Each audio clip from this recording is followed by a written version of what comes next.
السلام علیکم۔ شیخ عبد القادر جیلانی رحمہ اللہ کی شان میں نے ایک کلام سنا اور اس کو سن کے میں تو بڑا حیران اور پریشان ہو گیا کہ کس طرح دیدہ دلیری کے ساتھ یہ لوگ اس طرح کے کام کر جاتے ہیں۔ پہلے میں آپ کو وہ کلام سناتا ہوں، آپ بھی سنیں۔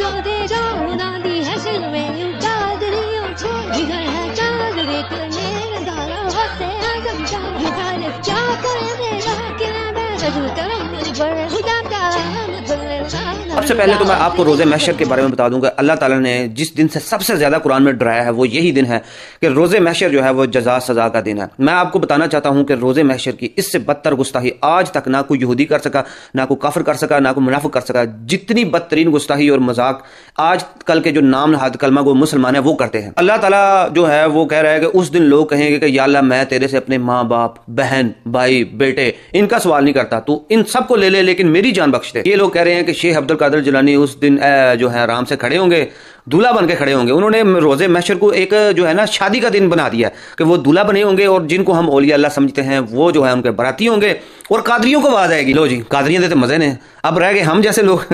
ہائے بچوں اپنی خیر ملا لو، قادریاں دیتے مزے نے، قادری تو بخشے گئے ان کو تو ان کے دولہا نے جن کو جو ان کے باراتی اولیاء ان کے بن کے آئے ہوں گے، اور یہ ساتھ میں بگانی شادی میں عبداللہ دوانہ بن کے کھڑے ہوں گے۔ تو اللہ ہی بچائے ایسے لوگوں سے یار، کس طرح دیدہ دلیری سے یہ اللہ کی روزے محشر کی جو ہے گستاخی کر رہے ہیں اور کوئی ان کو پوچھنے والا نہیں۔ کیوں نہیں پوچھنے والا؟ کیونکہ یہ لوگ سمجھتے ہیں کہ یہ اسلام کے جے کانت شکرے ہیں اور کوئی ان کو پوچھ نہیں سکتا، جو یہ دل میں آئے کر سکتے ہیں۔ اب دیکھیں گے کہ اللہ کو چھوڑ کے اسلام میں جو دوسری ہستیاں کرام ہیں، اولیاء اللہ جن کو یہ کہتے ہیں، ہمارے صحابہ کرام ہو گئے، رسول اللہ صلی اللہ علیہ وسلم ہو گئے، مطلب جو اللہ سے ہٹ کے دوسری ہستیاں ہیں، ان کے اوپر تو گستاخی کے قوانین بنے ہوئے ہیں، ان کو سزائیں ملتی ہیں، ان کو ہی زیادہ ہائی لائٹ کرتے ہیں۔ لیکن جو بندہ اللہ کی گستاخی کرتا ہے، اللہ کی اس طرح کی توہین کر جاتا ہے، اللہ کے روزے محشر کی اس طرح کی بدترین گستاخی کر جاتا ہے جو کہ کفار بھی نہیں کر سکتے، ان کے اوپر کوئی ابھی تک قانون نہیں بڑھا، کوئی ان کو پوچھنے والا نہیں۔ اہل حدیث بھی جو ہیں وہ اپنی توحید، اپنا سب کچھ چھوڑ کے انجینئر محمد علی مرزا صاحب کے پیچھے پڑے ہوئے ہیں۔ کیوں؟ ان کی جو روزی روٹی کو لات پڑ گئی ہے، اور جتنے بھی اہل حدیث کے ماننے والے ہیں وہ ان کو سوالات کرنا شروع ہو گئے ہیں کہ تم لوگ تو یزید کو اپنا ابو مانتے ہو، حالانکہ حدیثوں میں یہ ہے، انجینئر صاحب نے یہ بتایا ہے، یہ ان کا حوالہ ہے۔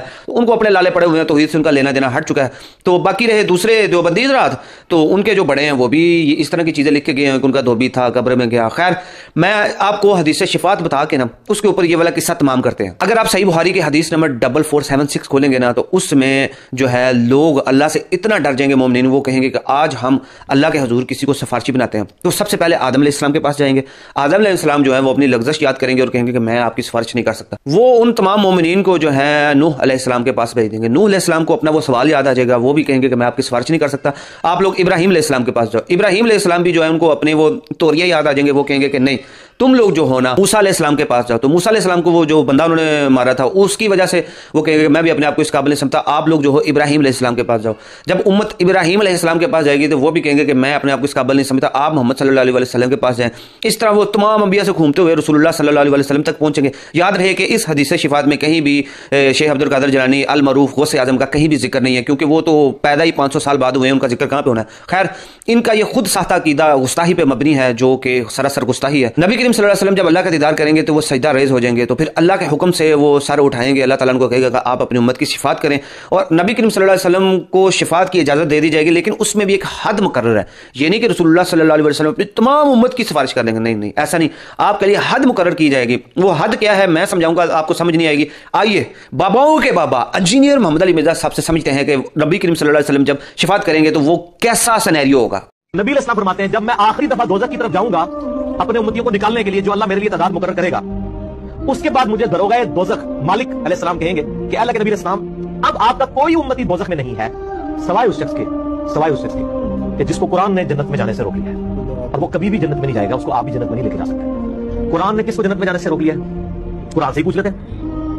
انه من يشرك بالله فقد حرم الله عليه الجنه ومأواه النار وما للظالمين من انصار۔ بے شک جو کوئی اللہ کے ساتھ شرک کرے اس پہ اللہ نے جنت حرام کر دی ہے، اس کا ٹھکانہ دوزخ ہے اور وہاں اس کا کوئی مددگار نہیں ہوگا۔ حتیٰ کہ بخاری و مسلم کی حدیث ہے، اللہ نے ہر نبی کو ایک دعا دی جو اس نے اس دنیا میں کر لی، اور میں نے اپنی دعا اپنی امت کے لیے سنبھال کے رکھی ہے۔ میری اس دعا سے میری ہر امتی کو نفع پہنچے گا قیامت والے دن اس دعائے شفاعت سے، سوائے اس شخص کے کہ جس نے اللہ تعالیٰ کے ساتھ دنیا میں کسی قسم کا شرک کیا۔ شرک is the most sensitive issue in the sight of Allah.